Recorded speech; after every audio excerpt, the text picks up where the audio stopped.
નમસ્કાર મિત્રો, આજે આપણે વાત કરીશું શિરોધારા માટે। શિરોધારા એટલે કે મેડિકેટેડ તેલ જે આ રીતે માથાના ભાગ ઉપર કન્ટિન્યુઅસ 30 to 45 મિનિટ્સ માટે એક આ રીતે રિધમિક મેનરમાં પડે છે। જે રીતે શિવલિંગ ઉપર પાણી પડે છે એવી જ રીતે મેડિકેટેડ તેલ જે છે એ માથાના ભાગ ઉપર કન્ટિન્યુઅસ આ રીતે 30 to 45 મિનિટ્સ માટે પડે છે।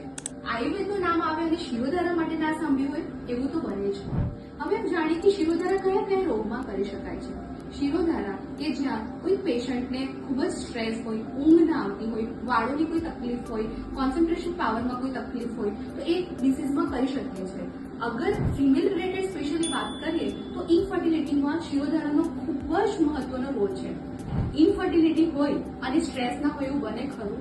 સ્ટ્રેસ તો હોય જ અને એના માટે ઉત્તમ ટ્રીટમેન્ટ છે શિરોધારા ટ્રીટમેન્ટ। એનાથી શું થશે? બ્લડ સર્ક્યુલેશન ઇન્ક્રીઝ થશે અને બીજી વસ્તુ જે કન્ટિન્યુઅસ ઓઇલ અહીંયા પડે છે એનાથી બ્રેઇનમાં જે પિટ્યુટરી નામની જે ગ્રંથિ છે જે હોર્મોન્સનું સિક્રેશન્સ કરે છે તો એના ઉપર કામ થશે। પિટ્યુટરી ગ્લેન્ડ સ્ટિમ્યુલેટ કરશે અને હોર્મોન્સનું બેલેન્સ થશે। Thank you.